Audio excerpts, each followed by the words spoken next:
Alright guys, welcome back to Get Happy Outdoors. Thanks again for watching. Please hit subscribe if you haven't yet already.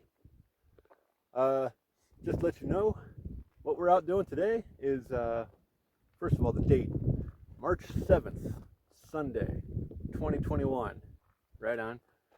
Weather was real nice when I got here today. I'm heading out to some of my elk areas to watch my elk and see where they are pre-shed season, because it's only March 7th. They haven't shed their antlers yet, and they're not going to. I'm right next to the road. So anyways, on my way up there, I figured I'd stop by Minersville Reservoir, do a little bit of fly fishing, test out the new Orvis 10-foot 3-weight fly rod that I got. So we're testing it out today, and also guys, before we even get started with this, before I show you what we caught and everything, please, everybody, know the regulations before you fish here. All right, there was actually a family of about, I don't know, 8 people, a bunch of little toddler kids, you know, teenagers and stuff like that, that were fishing with worms just a little while ago. That is illegal here, okay? Artificial flies and lures only, please. And if somebody confronts you, and they will, we will not tolerate you guys breaking the rules up here. So you will be confronted by those of us who are locals that follow the rules up here. And if we confront you about it, do not get defensive. All right? Just say, oh, sorry, I was too stupid to look at the regulations before I went fishing. My bad. Admit your mistake, get off the lake. All right? These guys, they did just the opposite. They created a confrontation, and that was just bad. So anyways guys, the lake is completely ice-free now, and it's fishing fantastic. I only fished for about 3 hours today. I got here at noon. It was nice and sunny. Fished till about 3 p.m. Then the wind really picked up a lot, so I just pretty much quit after that. So now I'm going to keep on heading out to my elk area. But in the meantime, guys, enjoy this video footage of a few of the rainbow trout that I caught. You're going to love it, guys. You got some big boys.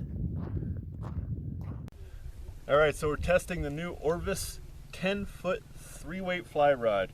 It's designed for Euro nymphing in rivers, but I couldn't resist taking it to a lake and catching some 20+ inch rainbows. So we're up here at Minersville in Utah, and it is May the 7th, 2021. And this is our 3rd cast, and we got us a 20-pluser.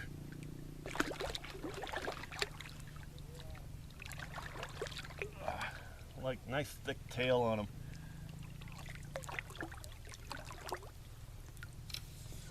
Oh boy, that felt great on the 10-foot 3-weight, man. I'll tell you what. Check this guy out. Heck yeah. Getting her done. This is how we get happy outdoors.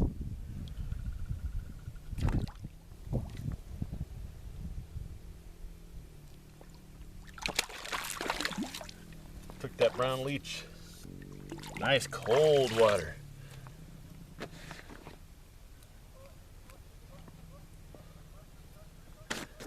There you go, that's number 1.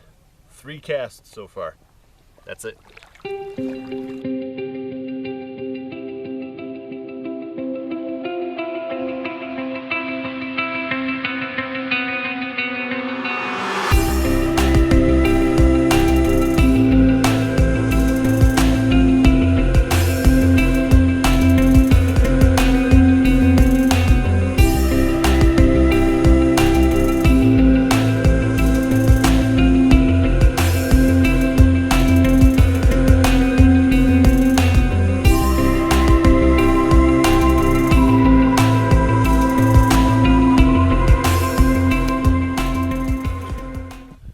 So I'm going to give you guys a couple of tips here. We always want to stand in the water, even if you're only ankle deep.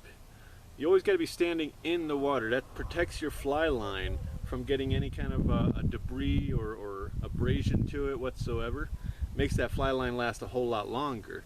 And if you really take care of it at the end of every day, you know, after you're fishing, you're going to go and clean that line with some silicone and a little tiny rag. Any kind of a rag will be fine, but dab some silicone on it. The silicone that you can use is the same stuff that you would use to dab on your dry flies.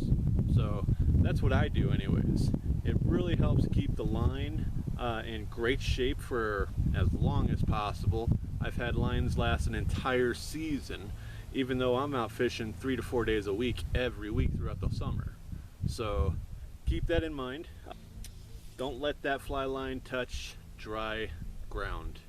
That's probably the key. So get yourself a pair of waders, hip boots, anything, doesn't matter. I'm giving you guys a good example today. I'm wearing cheapo hip boots because my chest waders, my waist waders, are actually over 100 miles away in a storage unit, and I don't want to go grab them, so I just bought these cheapo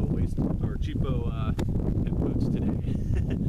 And as you see, I'm only standing, you know, no more than knee deep, so you don't have to get far out or anything like that. But you do want that line when you're pulling it out to do your casting and everything like that, and when you're stripping it back in, that slack line, you don't want it to touch dry ground.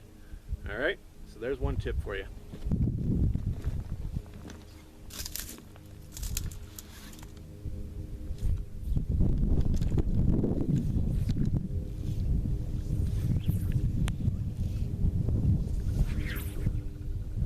Casting into a lake, you don't need to do a whole bunch of false casts and everything like that.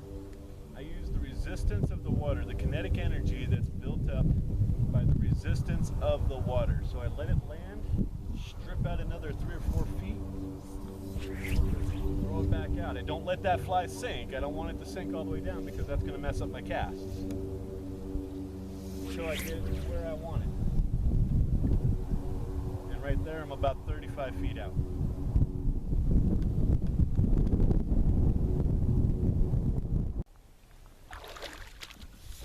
So if anybody says that the fishing is slowed down here at Minersville, then you can pretty much tell right away that they're using flies that are too big.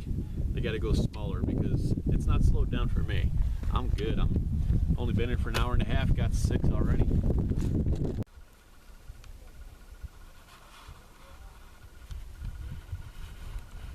Yep, so the lake appears to be completely ice-free at this time.